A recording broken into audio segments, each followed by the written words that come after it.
Okay, welcome everyone to episode number 3. Glad that everyone brought their drink along.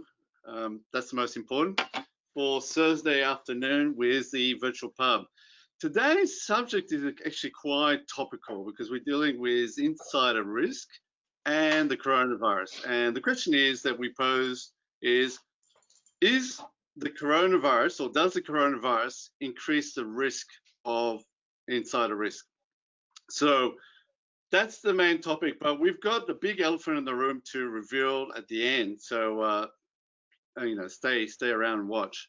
But before we get into this topic, which is really interesting and it's quite packed, we'll just sort of maybe talk about some news that happened over the last 2 weeks, won't we, Sean?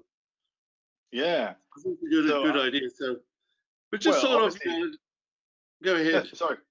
No, I was going to say, look, just to start, warm the appetite to see what are the risks and what are we seeing out there. So I sort of did a list of a number of interesting stories, and one of them is the toll group. And what's interesting about that one is it's been hacked again for the second time. It's basically ransomed. From what I get, it's about 200 gigs of data have been stolen. And the question is, why did it happen for the second time? Now, my own interpretation would look at basically that toll group weren't able to clean the malware effectively in the first place. So there could have been some remnants of it still being there. Richard, you've got some thoughts about that? My understanding is that it was a different crew. So it's less likely to have been remnant an issue of non-cleanup. It's more likely to have been an issue of, these mugs are an easy target. Let's go and give them a go. Correct. And there was a similar situation with actually a male equipment manufacturer called Pitney Bowes. They're based in the US. That's $3.2 billion company. Also, in the last 8 weeks, twice they've been hit with ransomware. So that is quite interesting.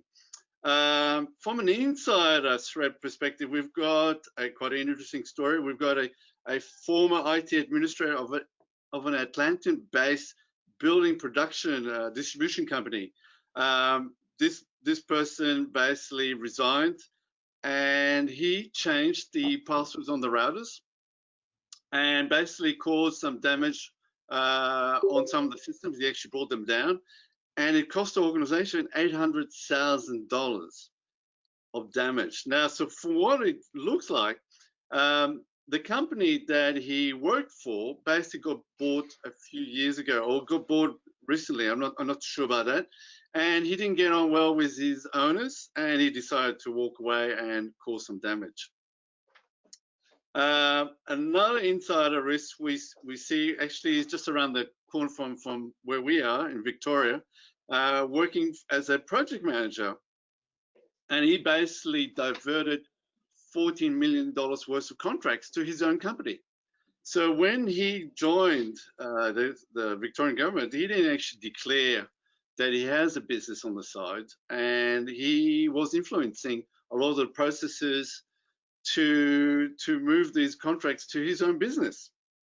And he worked for 13 years. So Sean, I think last time you mentioned that, fraud usually is a long-term commitment, and people are really trustworthy and so forth. So yeah, these are the two insider threats that I saw in the last 2 weeks. Other stories, we've got EasyJet being sued for $8 billion because they leaked $8 million of records. That's pretty bad. We've got the number one Thai telecommunication carrier leaking 8 billion records of information. So the danger with that one is because it's from a telecommunication, they have taps on every mobile, every system. And what they're afraid that journalists and activists could be targeted, because in Thailand, they have very strict laws in terms of making any comments about the royal family.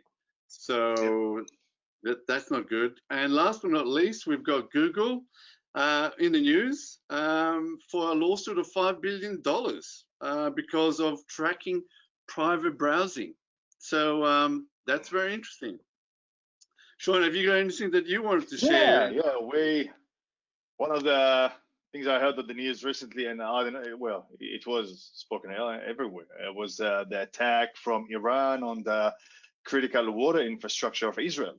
So basically, they tried to hack those systems and increase the level of chlorine in the water to basically poison citizens. Unfortunately, it was identified in time and was mitigated properly.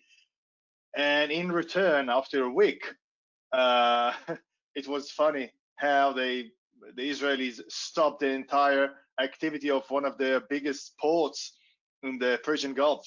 So they couldn't really get ships, transport ships into the port for almost a week.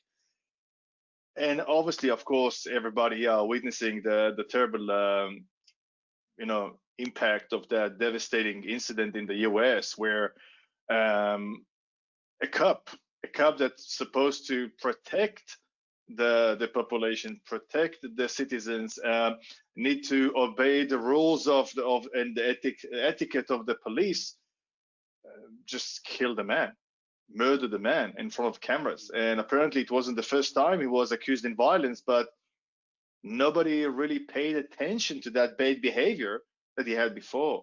And it was just repeatable. And this time it was with, unfortunately, tragic, results. So, and we see now the riots of all the black people in the States, crying for, to be equal. And it shows again what's happening in the States, and the racism is coming back again. It's terrible.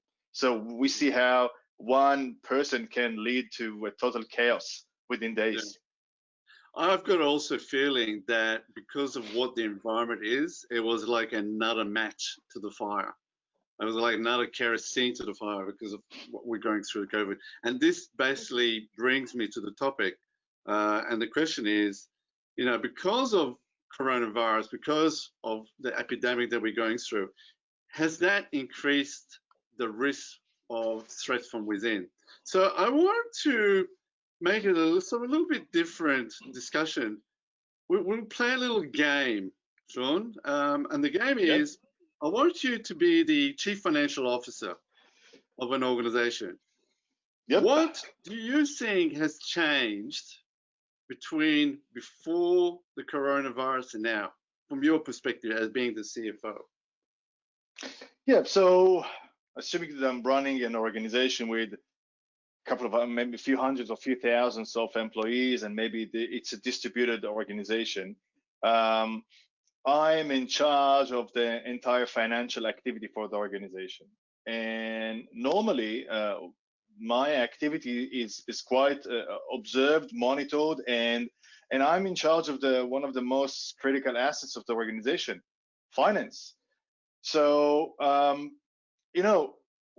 a normal day, when people coming to work,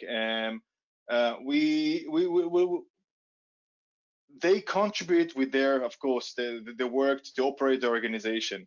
And at the end of the month, we run all the payroll process. I'm in charge. I have a team that's in charge of payroll officers and administrators and secretaries, and we address all the payroll, paychecks, salaries, questions, tax deductions, bonuses, commissions, and everything, expenses, etc.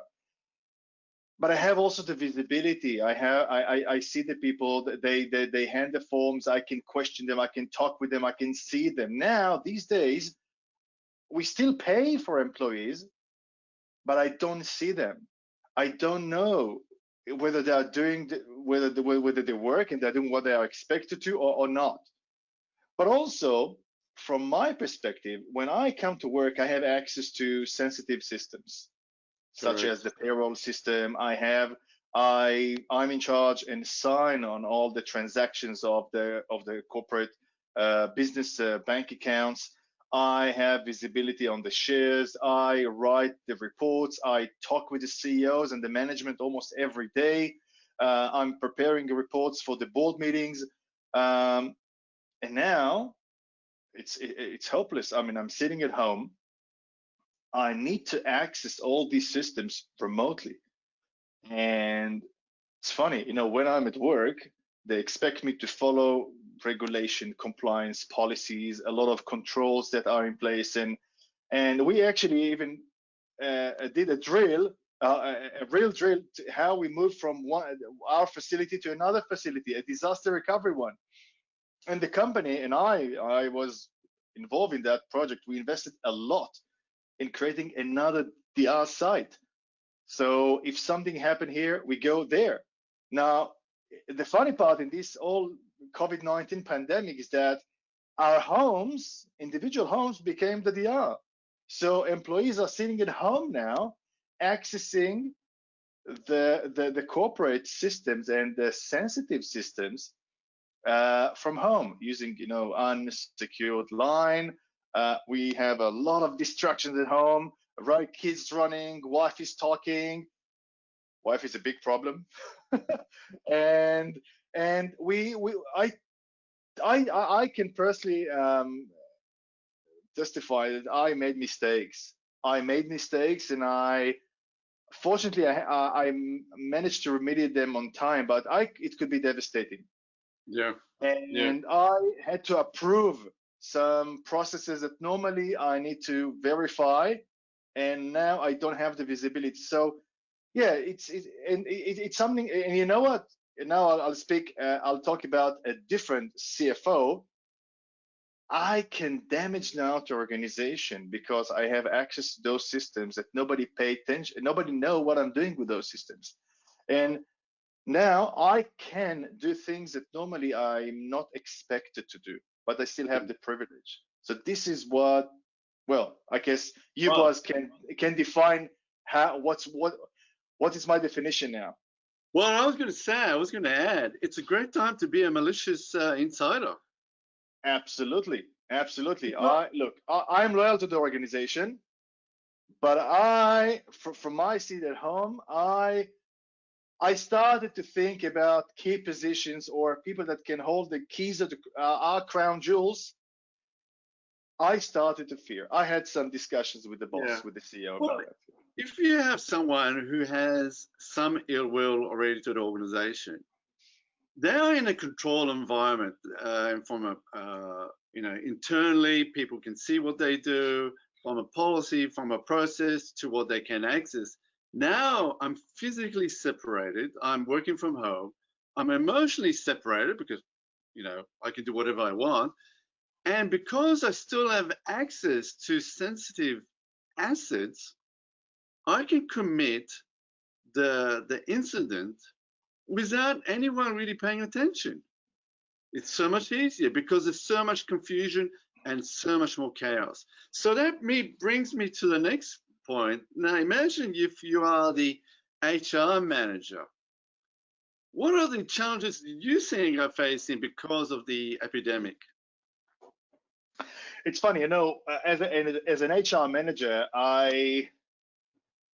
it's funny, and I feel a bit ashamed to admit that I usually administrate people. And what we do in the HR department, we manage the list of the paid people, the payroll. We administrate the employees. We do the interviews. We hire, we fire, we set all the documents. But it's, for me as an HR manager, and I think I'm very good at that, I usually travel between the people, and I invite people to discussions, and I talk to people to understand how they feel within the organization. If they are satisfied, I talk to them if they have a problem with their boss or manager.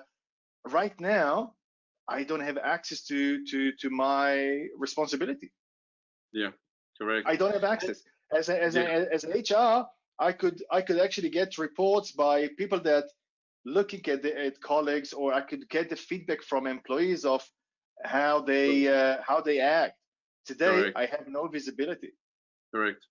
There's such a a physical separation. So what do you think are the challenges for the traditional chief information security officer in terms of looking after all the people that are connected to their business?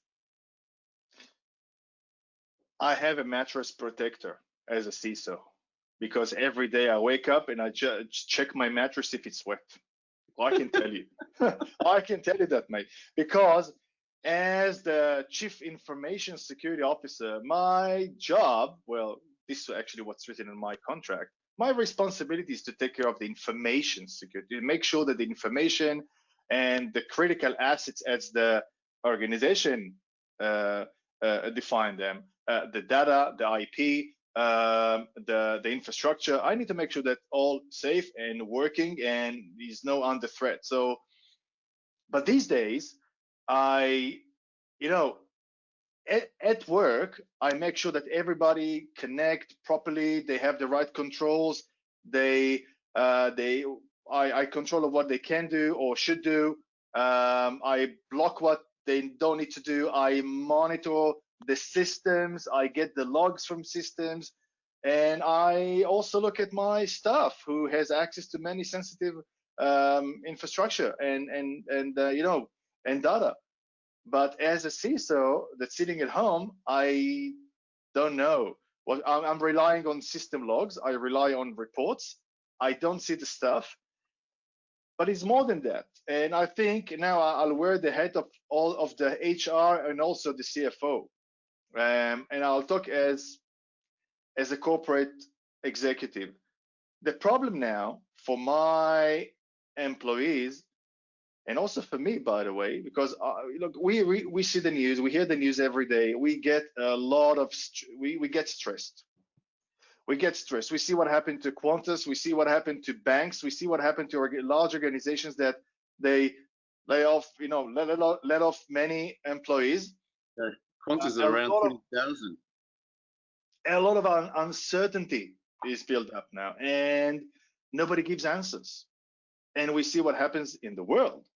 So, look, I am, as a CFO or as an HR or as a CISO, well, I have enough oxygen for bad days, but I think of my employees, those employees that live on salary, and if they don't have the monthly salary, and my colleagues, my peers, they have mortgages, they have medical expenses, they have other commitments, and I think if I can't pay my employees, it's a problem. There is a lot of emotional stress, and usually emotional stress drive people to do mistakes and drive people to, it basically switch them to a surviving mode. And when you are in a surviving mode, you will do everything to survive. Now, my worry is what the people that I gave that trust them, and I gave them my trust, and I gave them the keys to our crown jewels. What can they do if they are not happy? Correct. And I think it really comes down to, because we have employees, including the management and executive, all locked at home. The question is now, where's the data? So what I see and what is been reported, that because of stress and the uncertainty of the world and so forth, people tend to make more mistakes. So as we often talk, data doesn't walk by itself, but data can walk out of the door if you either intentionally or unintentionally, do something. So there's a lot of report from, data being mishandled. Organizations don't know where it is, how to protect it. Before everyone was in a physical environment, now everyone is dispersed.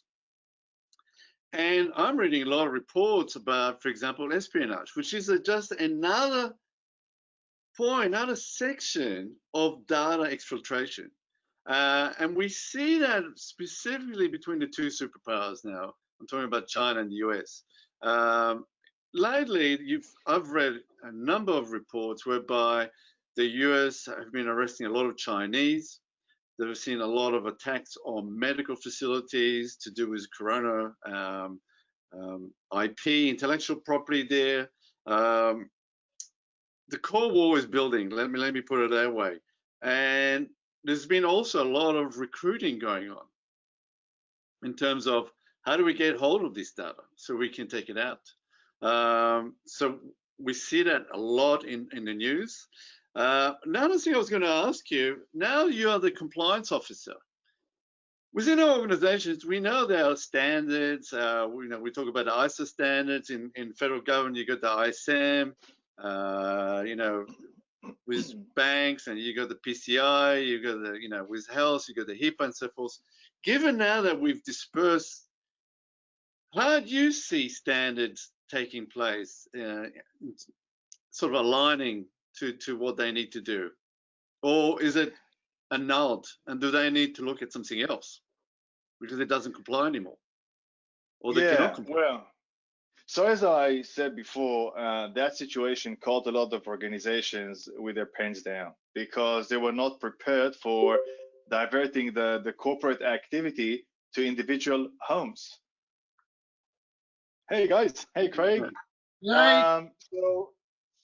So look, as a compliance officer, which my responsibility to make sure that the organization is aligned and act accordingly and meet and address all the regulation and compliance. So we in case of an audit, we're not failing.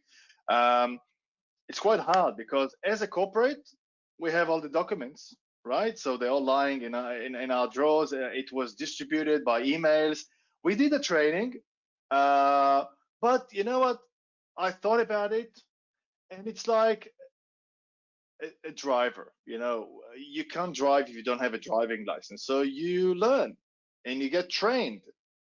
And when you do the driving license, when the state or the country trusts you that you can actually get the license, you pass the driving test and you are getting that license. You're getting that trust, and now you are expected to follow the rules for the rest of your life. Correct.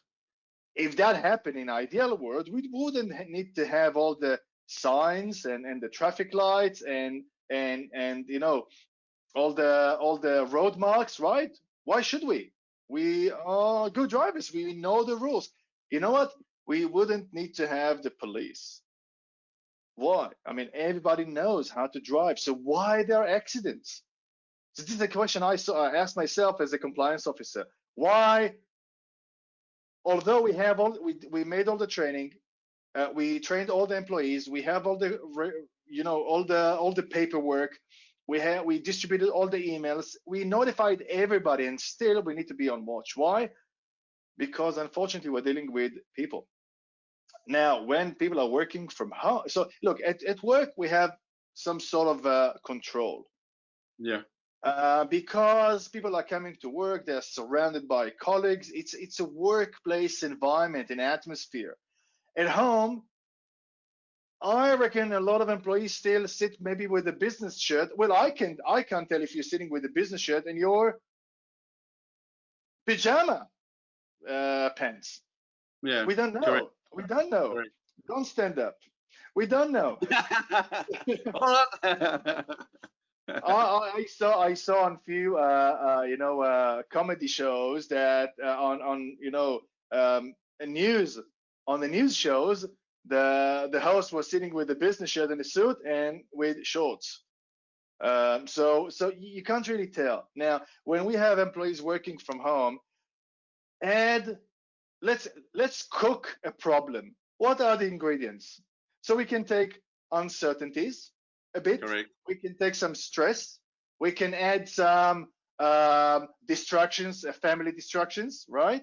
We can add a lot of feedback and news from elsewhere, right? Correct. And also let's add some pressure to work, to perform, but also another pressure to act accordingly to policies. Now, people in that situation are given a very awkward and very difficult situation. In one hand, they are asked to follow the policies. In the other hand, they're asked to perform. In these cases, in many cases, when they need to do the work and they don't have the access, then they start to ban policies. Sometimes the organization asks them to do that. Well, ask them to do that, force them to do that. So as a compliance, I'll be worried if I need to manage compliance, work compliance, from individual homes. And I know, and we experienced some cases where people wanted to have some shortcuts. Employees didn't trust, or their internet was a bit slow, or they wanted to share documents to their mobile, took some screenshots from the screen, expose. So when you take a screenshot, when you access with a VPN, very secured VPN with 10-factor authentications, you finally watch very sensitive data, and you take a picture using your beautiful Samsung. Then you can just go on the next day, ask the cleaner to go to the server room and throw all the firewalls to the junk because they're worth zero. Ask also to grab all the DLPs that you have, throw to the junk because they're worth zero, because this is the ultimate anti-DLP system, and it's the most less expensive one. Okay, so how do you make sure that people are doing the right thing and they're not stealing information? I think you need to go back to the HR guy that you talked before, because yes, it's all about the behavior of people. And by the way, talking about behavior, these times are really chaotic. And we'll touch about behavior, but I read an article. It said it's a great time to be a malicious insider, but also a great time to be a hacker, because there's such confusion around the world. And we've seen, I mean, I've got some statistics here. IBM did a study just over the last few months through the pandemic, and they said over the last 4 months, they've seen a 6,000% rise of spam-related COVID. Our guys, our friends from Insights, said that just in the last 3 months, they've seen 78,000 different variations of domains, new domains, with the words corona beer, COVID, or the coronavirus. And so I think there's just a huge amount of chaos, which basically allows a hacker to try to infiltrate an organization, because the unsuspected employee is just so stressed out, uncertain. Well, they're back at home, but they're not sure how everything should work. So it's so easy for them to get an email with a link, and they think, oh, this must be real. So for them to click and just be compromised. I see that a lot.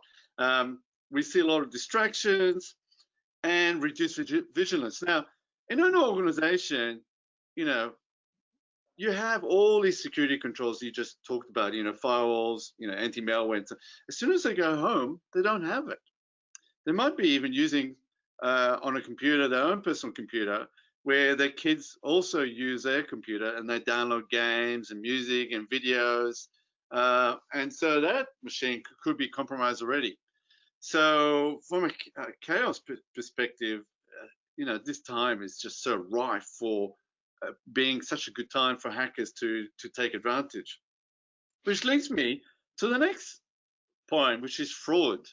So, we talked early on, I think yesterday, we talked about, a person can go to great lengths if their survivability is threatened. So in the Maslows hierarchy of needs, there's 2 levels. One is the first one, which is basically they need shelter, they need food, and need water. I know, yeah. And then the next one is more about the safety as such. So if those 2 are threatened, they could basically do anything to ensure that their lives and their families are in a position to survive. And so I wouldn't be surprised that fraud is increased considerably because of that. And we see that because look at, there's so many different organizations that are, gone bankrupt. they're in administration. Look at Virgin Airlines. Small businesses like restaurants. Those businesses that have face-to-face touch, hospitality, retail. They're struggling, and fraud takes place when there is an opportunity and there's a motivation. All right. And when those two are there, are great. To take them from one point, which is basically, I'm fine, but now my life is threatened and I need to find some money. I need to find a way that I can feed my family, has just jumped.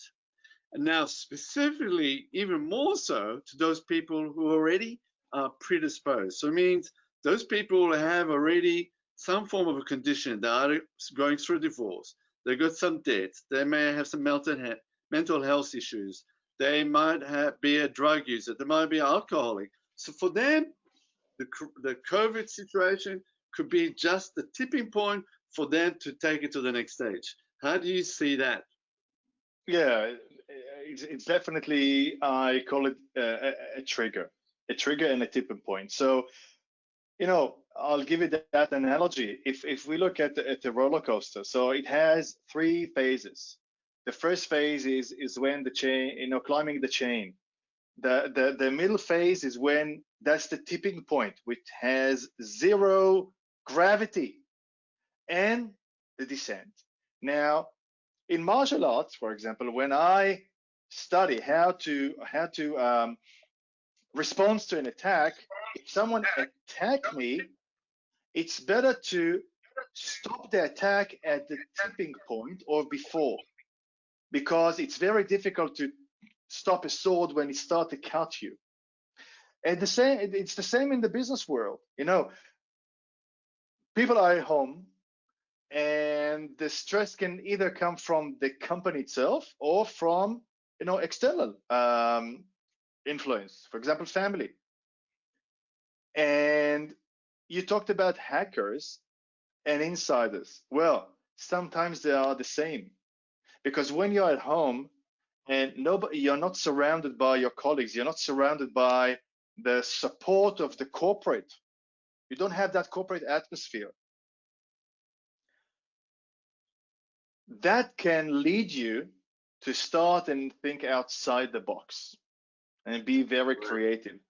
Correct. Now, you can talk with, at work, you don't want to use your phone and have suspicious calls, or you don't want to talk. Sometimes you say, hey, I'm on work, I can't talk right now, because people are listening. At home, nobody listens.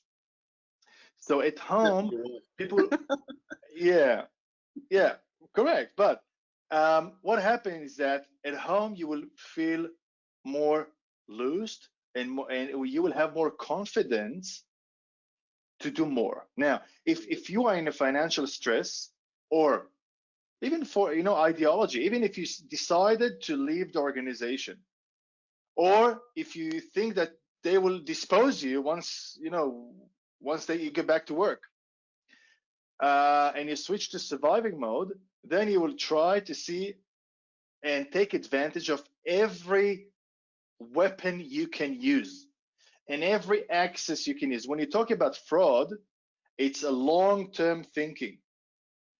But fraud always starts with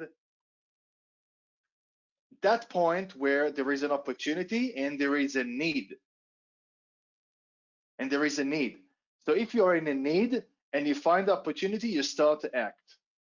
Correct. Those who use the opportunity without the need, these are the opportunistic, or those curious people, or people that they have their own character has a lot of. There are people that fear all the time. They have uncertainties with themselves, so they say, let's insure ourselves for the future. If something happens, I hold some important keys to information that I can use when time is right. Maybe they will not use it, but if you have a need and you have the opportunity, then they act, and then the fraud starts. So how do we detect it? How do we stop it? Correct, correct. And it actually whenever leads you me, watch us. and it leads me to right at the beginning of the coronavirus, we saw acts of violence. Now we're seeing real in the US. But what was quite funny is toilet paper in supermarkets. And who would have thought that people would be fighting in supermarkets over toilet paper? And that points me to the next discussion, which is really the emotional part of the human behavior. Because what we've seen, and I'll mention a few stats, but I just wanted to sort of raise a few things in terms of what people are actually feeling and going through. What are the emotions they're going through? So, we talk about anxiety. So anxiety basically means that you're worrying about the future that has yet to happen. Yep. There's huge amount of uncertainty right now. No one knows when this COVID is going to be over. No one knows when there's a vaccine going to take place.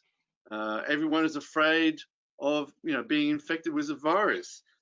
So there's a huge amount of pressure.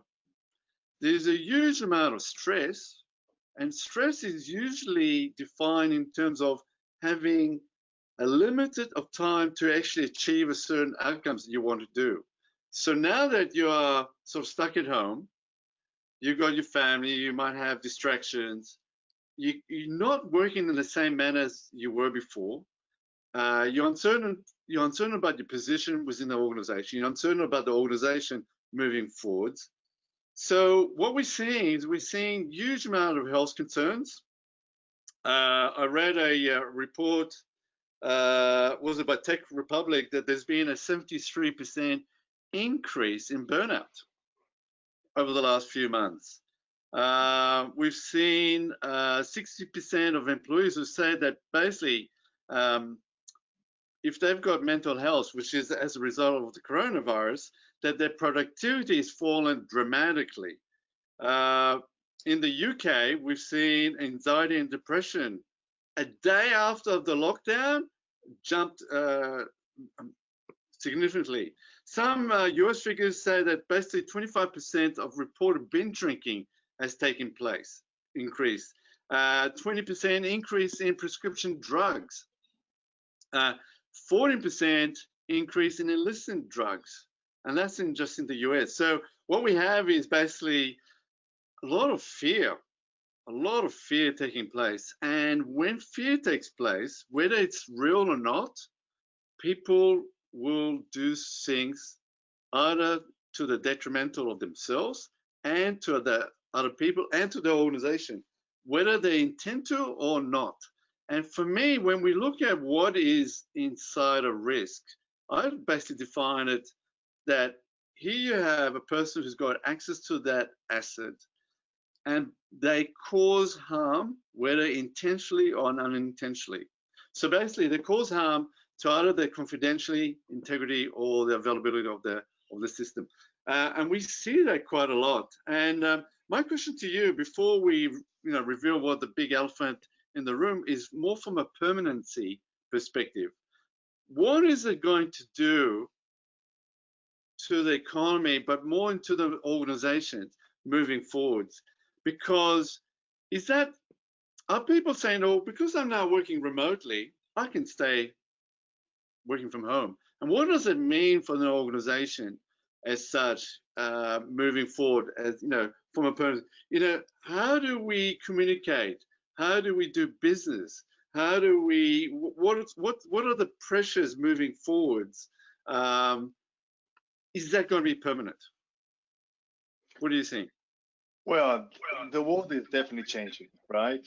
And you can look even on the simple stuff. People start to carry with them these alcohol gel or hand sanitizers. They didn't. You didn't see. I always in my calls branch, that specific section was always full. I didn't see people buying that, and now people are more aware of that. You can see more people wearing masks. Okay, so now they are more aware of that.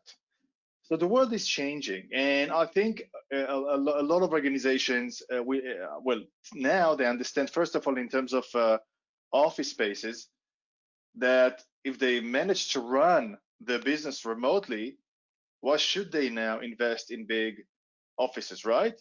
Or because people can stay at home. That's a mistake. That's a mistake. That's a misconception. Why? Because you talked about emotions. And when we place servers or machines or cars, we can relocate them from here to there. They will not complain. When you ask an employee if he can move from that room with a beautiful window to another room with no window and ask him, are you happy? They will not be happy. People are when companies move offices, people are fighting to get a better spot. Why?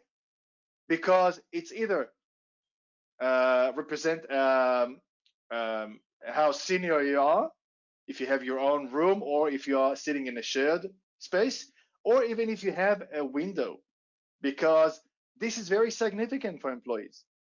So when you look at that, what does it mean?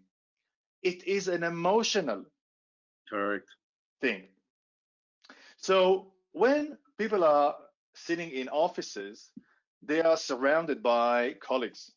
They have work atmosphere. They have interaction. There are a lot of elements that are missing now when people are working from home, and it's not only about their functionality. It's not about what they're supposed to do and what are the role they are filling at the moment. What are the processes they need to do and what's the outcome of their work. No, it's about how we're talking about a human being. And people are driven by emotions.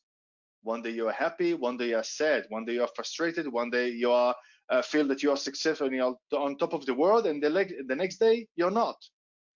So a lot of organizations, and you mentioned hospitality and service, they understand that partially. So for example, when you go to Macos, right, and you order a $5 meal, on the counter, they ask you, how do you feel now? So you have this tablet with the smileys, right? I'm sad, I'm happy, I'm disappointed, or I'm okay. So they monitor your emotion. In that way, they get that feedback so they can technically improve their service and make more people happy. Yeah. When you go to hotels, it's the same. When you go to New South Wales service, right, and you get a service from the service representative, after that you can click if you're happy or not. You get a lot of email feedback from different websites. How was our service? You drive behind a truck or a bus and you see a sign. How do I drive? Report if I'm driving badly. Right? So there is understanding that emotional feedback is important, because if you're happy, most likely you will not go and commit a fraud. If you are happy and satisfied with your work and you get the right feedback from the organization, you will act accordingly. You will not spit to the water that you drink from, right? The problem starts when people are getting, as you say, stressed, uncertain, frustrated, etc. And the problem, at least at a workplace, there is some level of understanding or monitoring, because you can talk with people. It's not enough. It's not enough. Today's, you look at systems and you try to understand how systems behave, but nobody looks at people. And if people are becoming more sad, frustrated, angry, upset, they are sitting at home and nobody knows how they feel. The only metrics we can get as a corporate from employees is whether the job is done or not. Correct. And that's a problem. All right. So which leads to, and what you said is exactly correct, which leads me to the elephant in the room, that what we want people to hear. And I'll get you to start mentioning it, because I wrote an article about it last year. So Sean, look, you were leading with your conversation to it. So what is the elephant in the room? Yeah, well, it's a big, giant African elephant, the biggest elephant. So, which everybody aware in the back end of the problem, but they're afraid to talk about. And it's exact what we talked the entire conversation about, how people feel. You know, people wake up in the morning with some kind of a driver. What drives people to wake up? What drives people to go to work? What drives people to go to a holiday? What drives people to get married? What drives people to make children, etc., etc.? It's always about a driver. So when we hire people, I'm talking about the corporate now, the corporate groups world. People are coming to work with some kind of a driver. It could be motivation, a goal, long-term aspirations, agendas, and thinking and planning, etc., etc. They have drivers. It could be positive driver. It could be bad driver. For example, I'm going to damage. I was hired by another organization. I'm going to steal information. This is my driver. Or I'm going to sabotage today. I didn't get the raise. I'm going to sabotage now. I'm going to use that piece of data, that opportunity that I saw. Now I have a motivation. So motivation plus opportunity equal bad thing in the malicious intent, of course. So what are the drivers? Now, we as a corporate look at the processes, we look at the systems, we definitely look at our bank account all the time to make sure that we're not missing a cent there. We try to please the board, we try to please the management, we try to please everybody. But at the end of the day, we are missing one very important bit. We don't know, well, if organization is operated by people, we don't know what are their drivers, we are missing a big part of this equation. So how can we identify if someone is going to harm the organization if we don't know what are their intentions? Correct. If I was sitting in front of my boss after booking a meeting a month in advance, and I'm working in the organization 5 years, and during that performance review, I asked a raise because I think I deserve it. And my boss, with a big, beautiful corporate smile, said, "Sean, sorry, not this time. You're very good, but we appreciate you, but not this time." And I go back to my desk. Now, I came with a driver. He doesn't know what I was planning this month. He doesn't know what I was doing to plan this meeting. He doesn't know what I was talking to my wife earlier today. Maybe I told her, it's a great organization, no matter what, I'll stay there. Maybe she told me, you know what, if they don't give you the raise, they don't appreciate you.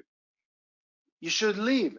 Maybe I thought, well, that will be the last straw. I'm not being appreciated. I'm going to damage and sabotage this organization, or I'm going to respond the competitor, or anything else. Now, Correct. I came with a big package, a big unseen ball, crystal ball to the room, and I left with that crystal ball.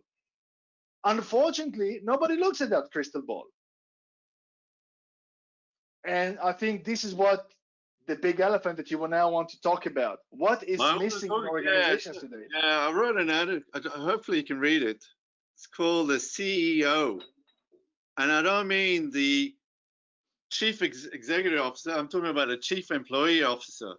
And in most organizations, and look, there'll be some, but most organizations don't have the capacity to effectively manage people. Now, when I'm talking about managing, I'm not talking about the roles. I'm talking about their feelings, their emotions. And because of that, organizations are blind to potential risks that these people have. Now, Gallup did a study, and I think it was like two years ago, about, and they did a an assessment or survey about engagement levels in US, Australia, and various other Western countries. And they found out between 70 to 80% employees are generally disengaged, which basically means they don't want to be there, right? They're there because they're getting a paycheck, either fortnightly, monthly, and they're just going through the machinations, but they don't feel that they belong to the organization. They don't care about the organization. And from my perspective, they probably don't follow the policies and controls that the organizations have put forward. A small percentage of that are highly disengaged, which means they are more likely to cause damage to the organization. So if you have such high level disengagement, the question is why? In Australia, what we have is we have HR people. They basically recruit people, and then that's about it.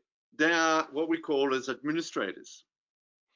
There's nothing between finding the right candidate and then when the person leaves.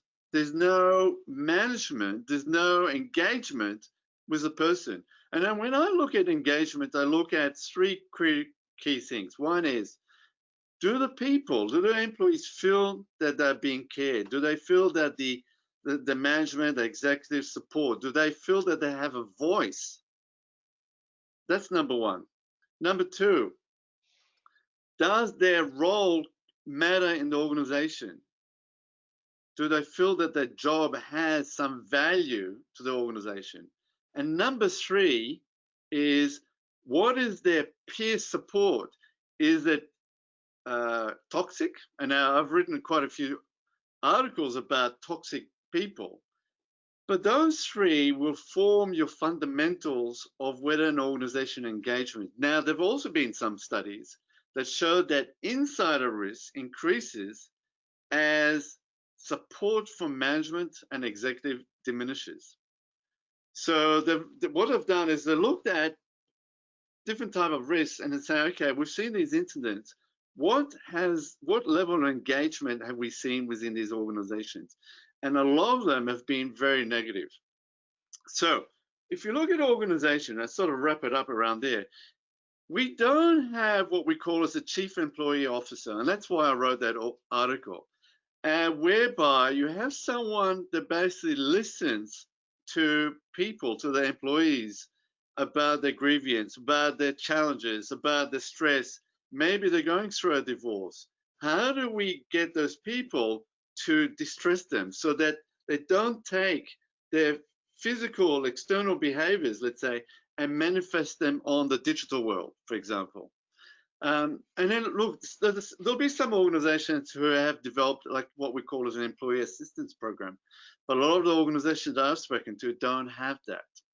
So it would be good, I think, if organizations had a representative of, and we're not talking about a union, for example, but we're talking about employees care that their voice counts, their role counts, their there's no bullying taking place, and we see that a lot in a lot of organizations. So we need a person that actually is a representative, and that's why I call it the chief employee officer, as someone that needs to take the management of people seriously. Any words to that? Yeah. If you remember that exercise that we did in one of our workshops, we had a large group of people coming in the room, and we put just before the entrance door a set of hats in different colors. Correct. And each hat was labeled. So imagine that you can get employees coming to work every day, and each one of them will pick the right color that fits to that match to his mood. So happy, green, sad, yellow,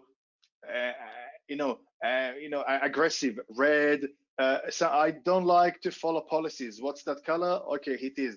I'm looking for a job, so that color is purple. Okay, so now you see a lot of people walking in the building, working with different hats, and these hats represent your mood. So if we knew that there are 3 or 4 very aggressive or people that are looking for a job at the moment, or people that are in touch of a competitor or committing a fraud, I'm committing a fraud and I have 3 people that do that. If you knew that, would you do something? I guess, yeah, right? Correct. So a lot of organizations today, especially as I said, service-facing or public service-facing organizations, they try to understand and get feedback, emotional feedback from the people they serve. Why? Because they know that without clients, we don't have a business. So it's very important for us to get feedback, how people feel about us, so we can improve ourselves and increase, of course, our business. But they forget something, that the business without their own employees doesn't work. You can have a lot of guests that want to come to a hotel. If you don't have the hotel staff working, you don't have an hotel. Simple as that. So in one hand, the hotel people and the hotel staff, in most cases, are getting the minimum wage, underpaid, long hours. They're not happy. But the entire entity, the hotel, expected to provide very good service to clients. So they care about guests that will return every year. But I'm not sure they are measuring the mood level of the emotional level of their employees. That's why you have a lot of turnover there of people, while they don't consider them as their biggest asset. They look at the hotel and the clients. Every organization, if they don't value their people, if they don't monitor their behavior of the people and their feeling, their emotions, to make sure that they keep them on a high level, in a good level, the organization put a lot of at risk. It put itself at risk, because with no people there is no business. With no people there is no company. So I think it's a good point, Boaz, that you mentioned about Chief Employee Officer, because there is someone. It's not the CISO, it's not the HR, it's not the CFO. The responsibility ends eventually with the CEO. But he needs someone that advise him. He needs to listen to that big organism that's called a company. I need to get the right feedback and act and address, or maybe communicate that to the entire organization, executive levels and peers, to make sure that you maintain good emotional level with employees. Otherwise, no matter how many policies you'll have in place or how many controls you have in place, if someone is given the trust and the access, they will commit a malicious or unintentional act if they can. That's what I think. Correct. So with that, we are coming to a close. I can see you're getting stuck into your beer. I was going to wait until afterwards. Look, great to see you come along and join us for episode number 3. We actually haven't decided what's the next episode, but you're going to be coming down to Canberra in 2 weeks' time, so we'll run it from a pub. Yep. So we're running from a pub. I've got some ideas of what the next topic is going to be. So with that, I'm going to wish everyone a happy Thursday evening. Cheers for everyone. Thanks for joining us on today. Enjoy the long weekend. Yes, enjoy the long weekend, and we'll see you next time. And this session is recorded, and it will be added to the SubSI YouTube channel. So feel free to subscribe and watch the previous episodes, and we'll put some nice information there. And keep follow, and I hope to see you the next time. Yeah, I will have links to those articles should you want to read, so it'll all be there. Good, guys. Thank you. Thank you, guys. Have a good day. See you, Craig. Thank you.